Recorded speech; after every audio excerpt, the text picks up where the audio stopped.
नमस्कार, मैं Sumant. Welcome to Kalpavriksh IAS. ये है डे 44 डेली एमसीक्यू सीरीज़ का यूपीएससी प्रीलिम्स 2023 के लिए। रोज़ आपको 5 क्वेश्चन दिए जाते हैं। पूरा जो प्लेलिस्ट डिस्क्रिप्शन में दिया गया है उसको देख सकते हैं आप। डे नंबर 1 से 43 तक के सारे वीडियोस उस लिस्ट में शामिल हैं। सारे वीडियोस 7 से 8-9 मिनट के हैं, तुरंत ख़त्म हो जाएगा। चलो, जो पहला क्वेश्चन हमारा है वो है टाइम डिपॉजिट के बारे में। देखो, 2 तरह के डिपॉजिट होते हैं। पहला होता है टाइम डिपॉजिट, दूसरा होता है डिमांड डिपॉजिट।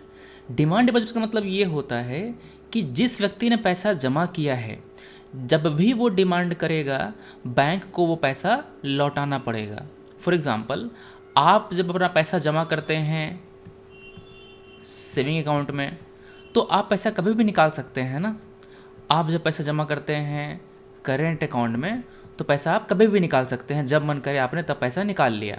इसको हम कहते हैं डिमांड डिपॉजिट, ठीक है। दूसरा है टाइम डिपॉजिट, मतलब कि आपका जो पैसा होता है वो एक निश्चित अवधि के लिए लॉक्ड होता है। मतलब कि आप उस पैसे को जनरल सेंस में उस टर्म के पहले नहीं निकाल सकते, और अगर निकालते हैं तो पेनल्टी लगती है, ठीक है। इसको हम कहते हैं टाइम डिपॉजिट। तो जो टाइम डिपॉजिट होता है उसमें फिक्स्ड डिपॉजिट,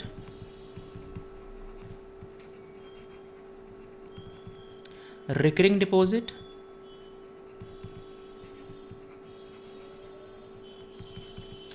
और सर्टिफिकेट ऑफ डिपॉजिट आते हैं। सर्टिफिकेट ऑफ डिपॉजिट आता है। तो आपका जो करेंट अकाउंट है, सेविंग अकाउंट है, ये तो डिमांड में आ गया ना, ठीक है। जो फिक्स्ड डिपॉजिट है केवल यही टाइम डिपॉजिट है इसमें। तो सेकंड और थर्ड गलत हो गया, आपने 1 को एलिमिनेट किया। ए 1 only is the correct answer. Time deposit का एक पर्टिकुलर मैच्योरिटी पीरियड होता है। जैसे कि आप जो एफडी खोलते हैं ना बैंक में, 1 साल की एफडी होती है, 2 साल 6 महीने की एफडी होती है, तो वो टाइम डिपॉजिट होता है। अगला क्वेश्चन है मोनेटाइज्ड फिस्कल डेफिसिट के बारे में। आपका खर्चा है 100 रुपया, आपने आमदनी करी है 90 रुपये की, टैक्स से इनकम कमाया है आपने 90 रुपया, तो आपका घट कितना रहा है? 10 रुपया आपको और चाहिए। तो 10 रुपया अगर मैं आरबीआई से लेता हूं पैसे प्रिंट करके, तो इसको हम कहते हैं मोनेटाइज्ड फिस्कल डेफिसिट।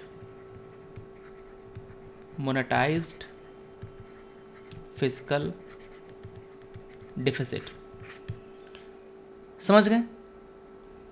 क्लियर है?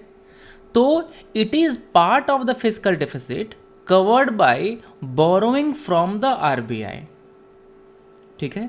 या तो आप 10 रुपया मांग लीजिए आरबीआई से, या फिर 5 रुपया आप बैंक से ले लीजिए और 5 रुपया आप आरबीआई से मांग लीजिए। तो यहां पर केवल 5 रुपया will be called monetised fiscal deficit. समझ गए बात? सो सी इज द करेक्ट आंसर। समझे क्या होता है मोनेटाइजेशन यहां पे? ओके। यहाँ पर क्या होता है कि जो आरबीआई का नेट क्रेडिट होता है वो बढ़ जाता है। मतलब आरबीआई ने कितना पैसा बैंकों को उधार दे रखा है वो बढ़ जाता है। This monetised fiscal deficit result in net holding of treasury bill by the RBI. तुम सोचो, आरबीआई गवर्नमेंट को पैसा देगा तो फ्री में थोड़ा दे देगा, गवर्नमेंट इसको ट्रेजरी बिल देगा। मान लो कि 10 रुपया बोरो करना है तो गवर्नमेंट उसको 10 रुपये का ट्रेजरी बिल देगा, तब जाके आरबीआई उसको 10 रुपये का नोट देगा। आरबीआई उसको फ्री में नहीं देगा। समझ गए? Means RBI will be holding more government treasury bills. Okay, that's why C is the correct answer.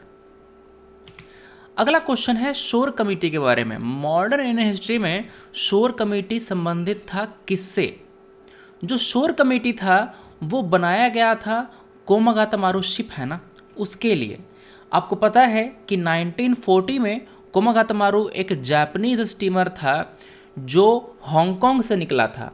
इसमें पंजाब, ब्रिटिश इंडिया के जो इमिग्रेंट थे वो बैठे हुए थे और वो कनाडा के लिए चले। कनाडा में वो उतरे, मगर कनाडियन अथॉरिटी ने उनको उतरने नहीं दिया जहाज़ से, ठीक है। तो इन पैसेंजर्स के राइट के लिए ये शोर कमेटी बनाई गई थी, जिसमें हुसैन रहीम, सोहनलाल पाठक, बलवंत सिंह जी थे। फंड रेज किए गए, प्रोटेस्ट किया गया, मगर उनको जहाज़ से उतरने नहीं दिया गया, उनको वापस लौटा दिया गया, उनको इंडिया वापस भेज दिया गया। अब इंडिया में जब वो जहाज़ आया तो उनको अरेस्ट कर लिया गया इंडिया में। एक बाबा गुरदीत सिंह थे, इनको अरेस्ट करने की कोशिश करी गई, वो भाग गए, ठीक है। तो this committee was constituted for fighting for the rights of passenger of the Komagata Maru ship. तो B is the correct answer. अगला क्वेश्चन है लॉटरी कमीशन के बारे में, लॉटरी कमेटी के बारे में। पहले क्या होता था कि जो शहर का डेवलपमेंट है, जो लोकल सेल्फ गवर्नमेंट होता है ना, म्यूनसिपैलिटी या फिर जो शहर का जो सिस्टम होता है, वहाँ पर फंड रेज किए जाते थे इस लॉटरी के ज़रिए, ठीक है। शहर के डेवलपमेंट के लिए टाउन प्लानिंग जो था ना, वो किया जाता था इस लॉटरी कमीशन के द्वारा, क्योंकि जो फंड थे वो रेज किए जाते थे through public lotteries. That's why lottery commission was set up to raise fund for town development. A is the correct answer. अगला क्वेश्चन है पब्लिक सेफ्टी बिल 1928 का एम क्या था। देखो 1917 में रशियन रेवोल्यूशन हुआ, उसके बाद कम्युनिज्म पूरे दुनिया में फैलने लग गया, उसका इम्पैक्ट भारत पर भी हुआ।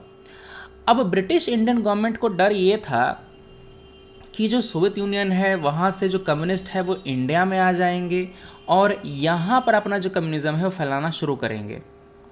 तो उन्होंने ये पब्लिक सेफ्टी बिल पास करने की कोशिश करी ताकि जो सस्पेक्टेड फॉरेनर्स हैं उनको इंडिया से डिपोर्ट कर सकें और उनका जो प्रोपेगेंडा है सोशलिज्म और कम्युनिज्म को फैलाने का, उसको रोक सकें।